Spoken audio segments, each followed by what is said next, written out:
दररोज खुशीला जबरदस्ती जवळ घ्यावं लागतं आणि आज काय झालं होतं काय माहिती मॅडमला.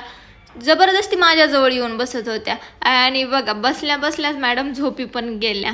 नंतर मला भूक लागली होती म्हणून मग मस्त चहा बनवला आणि चहा खारी एन्जॉय केली.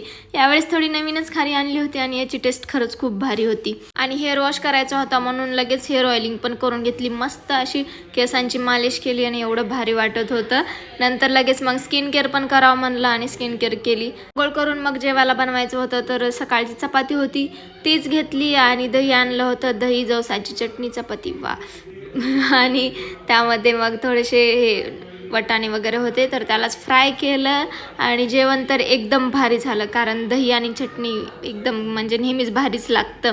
त्यानंतर मी मम्मीला बोलत बसले होते आणि खुशी शांतपणे माझ्याजवळ येऊन बसली होती. नंतर मग बुक रीड केलं आणि दिवस इथंच संपला.